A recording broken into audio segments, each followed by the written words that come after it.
ఐటీలో ఎంట్రీ కావాలా? Trainee software engineer గా అజా కోడింగ్ ట్యూటర్ లో 2 వీక్స్ ట్రయల్ పీరియడ్ లో వెంటనే చేరండి. గురువు అంటే దేవుడితో సమానం అంటారు. ఒకప్పుడు గురువుని తల్లిదండ్రులతో సమానంగా విద్యార్థులు గౌరవించేవారు. కానీ ఇప్పుడు అలాంటి గౌరవం కనబడడం లేదు. చదవమని 4 తగిలించే ఉపాధ్యాయులు అంటే అస్సలు నచ్చడం లేదే. వారిని శత్రువుని చూసినట్టు చూస్తున్నారు. తాజాగా కొందరు విద్యార్థులు కలిసి టీచర్ కుర్చీ కింద బాంబు పెట్టేశారు. అది హర్యానాలోని భివానీ జిల్లాకు చెందిన ఓ జూనియర్ కాలేజ్. అందులో పనిచేసే మహిళ సైన్స్ లెక్చరర్. అంటే సెకండ్ ఇయర్ ఇంటర్ చదువుతున్న విద్యార్థులకు నచ్చదు. కారణం ఆమె మందలిస్తుందని. అందుకే ఆమెపై పగబట్టారు. ఏదైనా చెయ్యాలని అనుకున్నారు. మొన్న దీపావళి జరగడంతో టీచర్ కుర్చీ కింద బాంబు పెట్టాలని ఆలోచన వచ్చింది. దీనికోసం పెద్ద ప్లానే వేశారు. అందుకోసం యూట్యూబ్ చూసి రిమోట్ కంట్రోల్ బాంబును తయారు చేసి కళాశాలకు తీసుకొచ్చారు.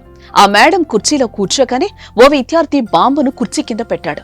ఇంతలో మరొకరు రిమోట్ కంట్రోల్ ను ఉపయోగించి బాంబును పేల్చాడు. దీంతో భారీ శబ్దంతో పేలుడు సంభవించింది. అయితే అదృష్టవశాత్తు త్రుటిలో టీచర్ ప్రాణాలతో బయటపడ్డారు.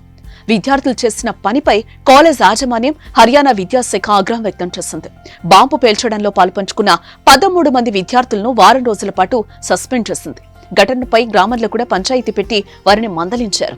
ప్రస్తుతానికి విద్యార్థులను వారం పాటు సస్పెండ్ చేసిన అధికారులు వారిపై తదుపరి చర్యలు తీసుకోవాలా వద్దా అనే అంశంపై చర్చలు జరుగుతున్నాయి. మరోవైపు తమ పిల్లలు చేసిన పనికి తల్లిదండ్రులు తలదించుకోవాల్సిన పరిస్థితి వచ్చింది.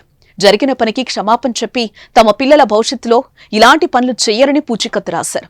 అయితే టీచర్ మాత్రం మంచి మనసుతో పిల్లల భవిష్యత్తును దృష్టిలో పెట్టుకుని వారిని క్షమించి వదిలేశారు. ఏదేమైనా టీచర్ కుర్చీ కింద బాంబు పెట్టడం ఎంత దుర్మార్గం.